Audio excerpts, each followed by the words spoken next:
안녕하십니까, 유산함입니다. CPI 데이터 맞춘 사람, 그게 바로 저죠. 유산함 유튜브에 오신 걸 환영합니다.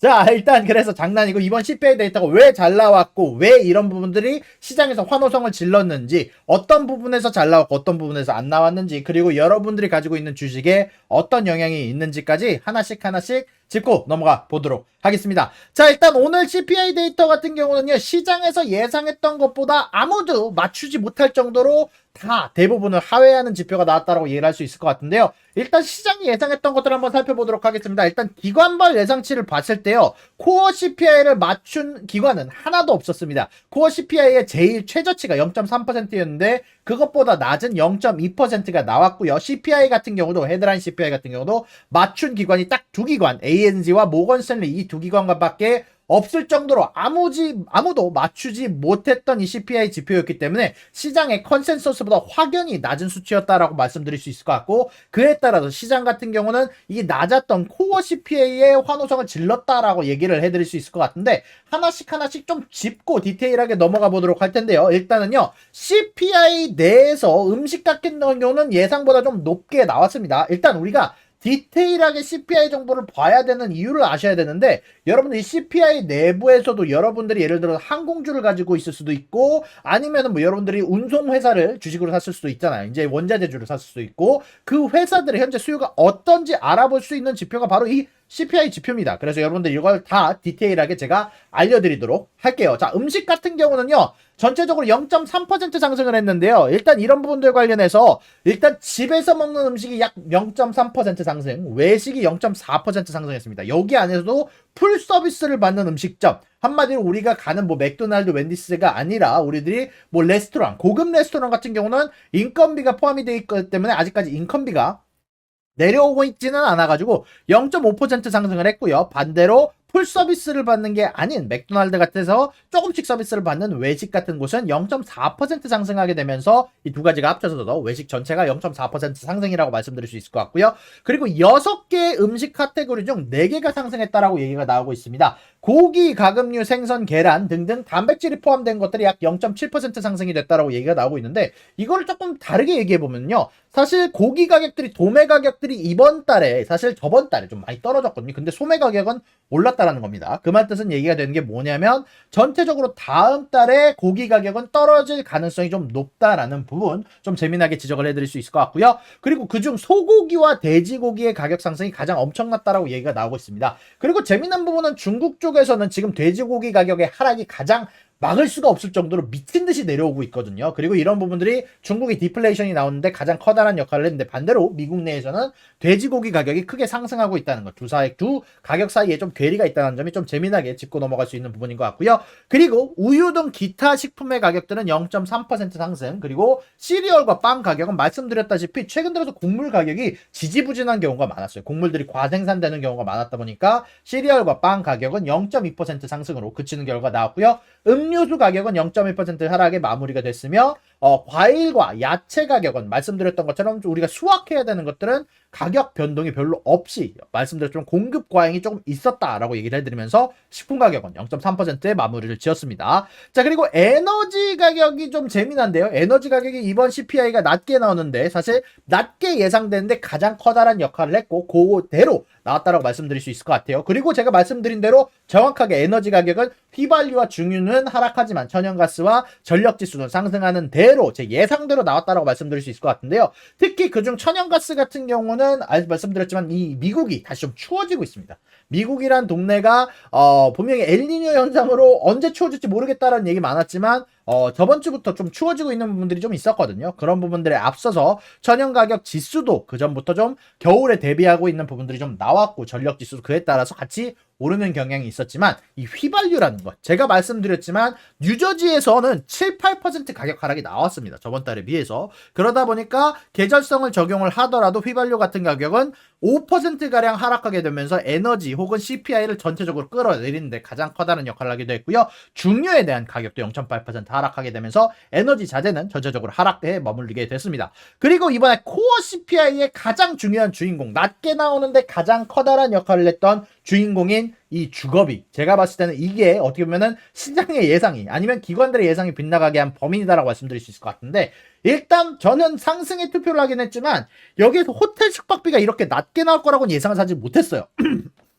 그리고 오늘 재미난 소식이 전달이 됐었죠. 사실 오늘 마이클 버리가 부킹닷컴에 숏을 쳤다라는 얘기가 있었는데 아무래도 이런 부분들 때문이 아닐까라는 생각이 좀 들어요. 부킹닷컴은 호텔이나 여러분들의 숙박을 예약하는 웹사이트인데 호텔 숙박비가 떨어지게 되면 거기에서 들어가는 서비스비도 자연스럽게 줄어들 수밖에 없거든요. 아마 이런 부분들을 마이클 버리가 노린 게 아닐까라고 생각이 좀 드는데, 일단 이 주거비 중에 호텔 숙박비가 떡락하게 되면서 제가 말씀드렸던 것처럼 렌트비는 많이 올랐습니다. 렌트비는 0.5%나 상승하고 OER 조사 방식도 0.4% 상승했거든요. 제가 저번 영상에서 전달해드렸던 것처럼 렌트비는 사실 10월 들어서 2022년 이후로 처음으로 상승했다는 뉴스가 떴습니다. 10월에. 그러다 보니까 이 렌트비가 실질적으로 높게 나올 수밖에 없었고, 실질적으로 주거비 자체도 렌트비와 OER은 높게 나왔지만, 그런데 이 호텔 숙박비라는 놈이 전체적으로 여행에 대한 수요가 줄어들게 되면서 이런 것들이 주거비를 끌어내리는 요인, 숙박비 하락의 요인으로 작용하게 되면서 이런 코어 CPI가 사람들의 예상을 빗나가게 하는 가장 커다란 역할을 하기도 했었고요.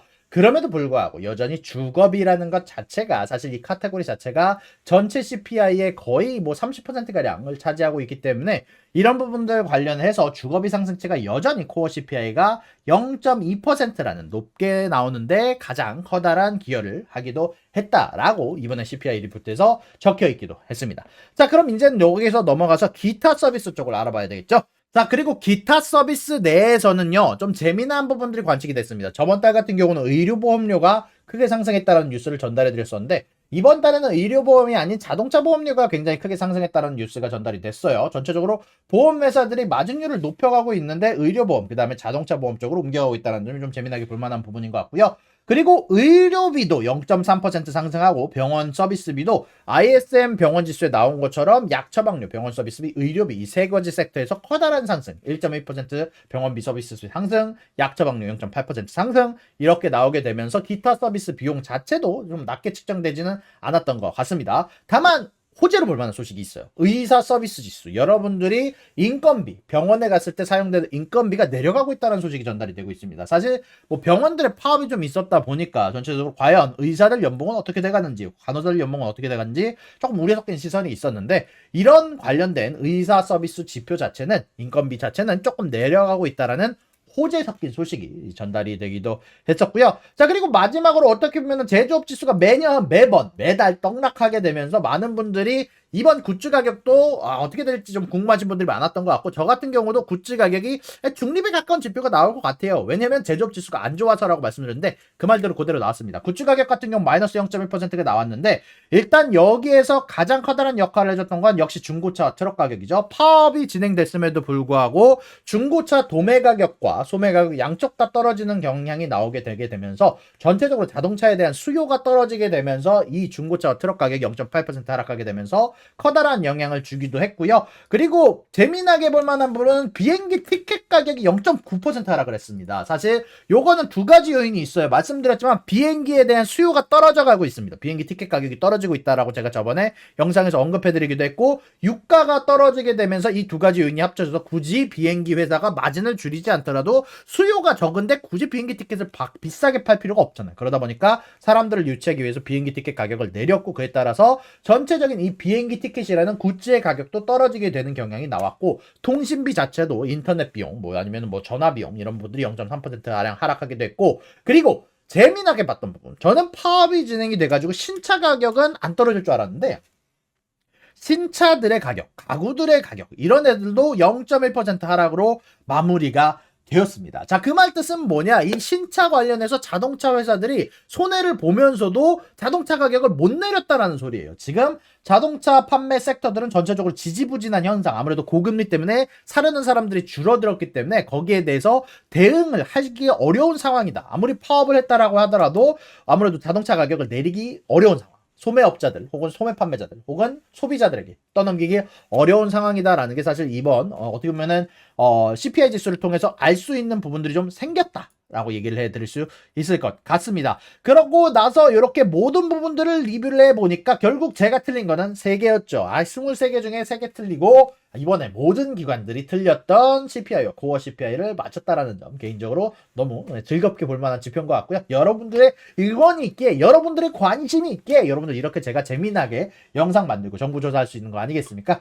그러니까 꼭 구독과 좋아요, 알림 설정 눌러주시길 바라고요. 그리고 여러분들 관련해서 섹터별로 조금 얘기를 해볼까 해요. 결국 지금 나오고 있는 부분들이 음식 가격 쪽은 도매가는 떨어지는데 소매가는 오르고 있는 고객 섹터가 있었고, 또 재미나게 볼만한 부분은 비행기와 여러 가지 여행 관련된 수요. 왜냐면 숙박비도 어마어마하게 떨어졌잖아요. 숙박, 비행, 여러분들이 레저에 쓰는 시간과 비용이 줄어들고 있다는 사실이에요. 그 말 뜻은 앞으로 감에 있어서 이런 쪽 섹터는 계속해서 수요 약화가 진행될 가능성이 높다라고 볼 만한 부분들이 있는 것 같고, 고금리로 진행되면서 조금 더 경기 반응어주 쪽이 조금 더 탄탄하게 버틸 수 있을 만한 여력이 진행이 되고 있다. 다만 이런 부분들이 과연 지금의 이번에 나스닥이 환호성을 질렀잖아요. 나스닥이 이번 CPI 낮게 나와서 환호성을 질렀는데, 근데 이렇게 나스닥이 환호성을 지르면은 보통은 그 다음에 인플레이션으로 연결되는 경우가 종종 있었거든요. 그래서 이런 것들을 고려를 했을 때 이 낮은 CPI 수치가 유지가 될지, 그리고 낮은 CPI가 유지가 되면서 채권 금리도 낮게 지금 4.46까지 떨어진 상황인데,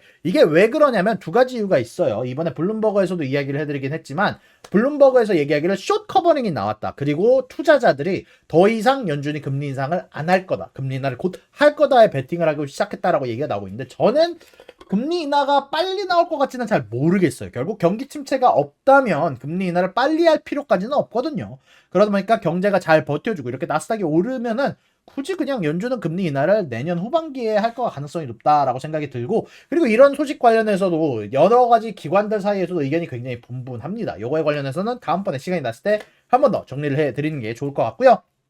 여러분들이 오늘 봤던 CPI에 대한 의견들, 여러분들 오늘 또 떴던 하마스와 이스라엘이 휴전할 수 있다는 소식까지 전달이 되면서 나스닥이 오늘 떡상을 했던 부분, 그리고 내일 미중 관계가 어떻게 될지 이런 부분들에 대한 부분들 궁금증 항상 제가 해결해드리고 있으니까 꼭 구독과 좋아요, 알림 설정 눌러주시길 바라면서 저는 오늘 여기서 인사를 드리도록 하겠습니다. 여러분들 오늘도 감사합니다.